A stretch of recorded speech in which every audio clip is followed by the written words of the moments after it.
Hello, didn't see you there. Again, welcome to the third installment of Rich Mendez's scary ass ghost stories. You know what? In retrospect, I'm thinking about it now. It's not very scary, other than as it is creepy. If you were there with me when it happened, yeah. What times when I've seen a ghost, I've never sat around like, oh, I'm gonna see this ghost today or whatever. It just sort of happened. Anyways, let's go ahead and just get right into it. Before we continue, go ahead and subscribe to this channel if you want to hear some more bullshit from me. Secondly, this took place in, this is the third time I've ever actually saw a ghost. This took place, I want to say in 2003, 2002 maybe. I was playing in a band called Mina, and they were from Commerce, Texas, but they had moved here to Austin, and they needed a guitar player. I needed a drummer and a guitar player, so we sort of like helped each other out in that sense. Anyways, we had to go play a show up in Dallas, and so when we go up to Dallas to go play the show, we take two separate cars. The drummer and I go in one car, my friend Jeremy, and then my friend Blake and Nathan, they go in their own car. And on the way up there, Jeremy looks at me and he says, you know, he's driving, and he looks at me and he says, hey man, my dad's out of town this weekend, and he knows I'm going to be in Dallas. Do you mind house sitting with me at my dad's house? And I was like, yeah, sure. And he goes, yeah. And in the morning, we'll go up to Commerce, and we'll meet up with Blake and Nathan in the morning. And I'm just sitting there, and I'm going, that works for me. That's cool. You know, so we go to the club in Deep Elm area. We play the show. The show's pretty fun. Honestly, I gotta tell you, it was a great time. Mine was a cool band. I'm with good friends. We wait till about 2 a.m. We get paid. We're careful not to get too drunk or too wasted because in that area in Dallas around that time, the police presence is notorious for like pulling people over for no goddamn reason. So we're not trying to get a drunk driving or anything like that. So, you know, sure enough, Blake and Nathan, they took off in one car. They go to Commerce, which I think is about 35 minutes, 40 minutes. I think it's 35 minutes northeast of Dallas. I could be wrong. Anyways, so Jeremy and I head to his dad's house. Okay, we're going to his dad's house because Jeremy is from Dallas. His family's from Dallas. So we get to his dad's house, and the first thing I noticed is that the house is in a really, really nice neighborhood. And I'm like, holy shit, Jeremy's a rich motherfucker. Cool. We go up to the house. The first thing I asked Jeremy, as I said, well, hey, does your dad have any beer? Because, you know, we're trying to catch a buzz, man. We didn't really get buzzed at the club.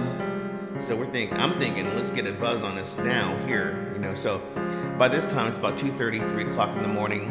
I go to the refrigerator, and I find a 6-pack of like some kind of weird pumpkin ale. I think it was pumpkin ale.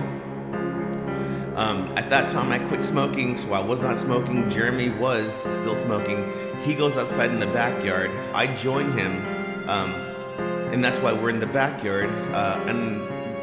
His back is towards the sliding glass door that leads into the kitchen. In the kitchen, the light is on. The kitchen's kind of a big kitchen, and there's like a cutting island in the middle. For those of you who don't know what a cutting island is, it's like you just prepare food there. It's like this like standalone structure in the middle of the kitchen, and there's pots and pans and shit hanging over it sometimes. Anyways, so we're sitting there. It's about 3 o'clock in the morning. We're drinking our beer, trying to get a buzz on us, and Jeremy's telling me the story. And as I'm looking at Jeremy, I notice behind him there's a woman walked into the kitchen.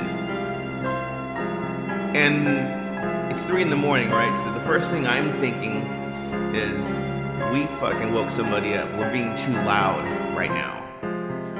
So this woman, she walks into the kitchen, right? She goes this way, and she starts walking around the cutting island. And when she comes around to this side, I notice she has no shoes on. She has a long nightgown. It's a white nightgown. She's a white woman. She looks like to be, early 40s, mid 40s. She's got long, either dark blonde hair or really light brown hair, and it's kind of curly. It's like a long curly hair. And she walks around this cutting island once. She walks in, walks around. She walks this way into where the living room was. And so Jeremy's still chatting me up, and the whole time I'm just like looking at what's behind him. And I noticed that she's walking in circles in the living room. So I go like, and then I said, Jeremy, I interrupt Jeremy, and I was like, hey man, I'm like, let's kind of keep it down. Let's keep it down right now, dude. And he goes, what? Why? And I was like, I think we woke up your dad's girlfriend. And he goes, my dad's girlfriend? He's like, there's nobody here. And I was like, well, I just saw a woman walk into the kitchen. She's walked around the cutting island. Now she's in the living room. And she's walking in circles in the living room. And he just like slumps back in his chair. And he looks at me and he says, did you see that goddamn ghost, Rich? And I said, no, there's a woman here and I just saw her. He goes, that's a ghost. He's like, that's why you're here. We're house sitting, remember?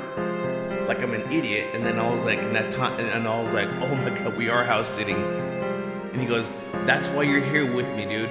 I don't want to be here alone. I've been seeing this ghost since I've been like 13 or 12 or 13 years old. And I was like, bullshit. He goes, yeah, long, gives me chills to think about it.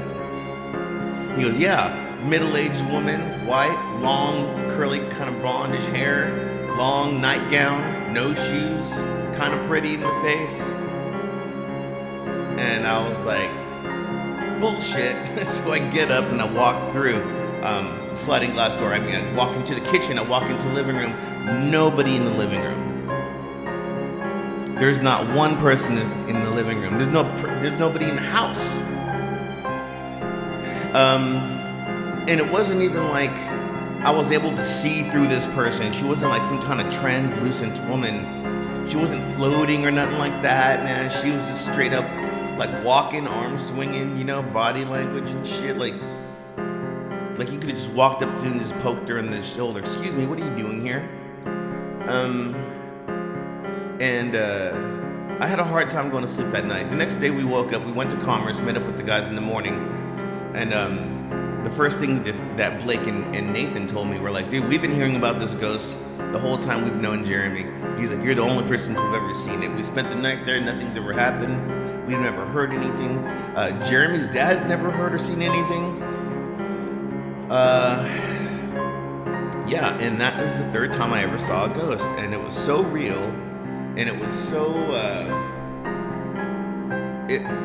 it just really made me question how often I've seen a ghost and not realize it was a ghost. So anyways, that's it. That's the end. So enjoy that. Jeremy, sorry for embarrassing you. And Mina, thank you for having me in your band at that time. Bye, guys. Fallen angels, a podcast all singing, we shall overcome. Think for a second, just remind ourselves of what's been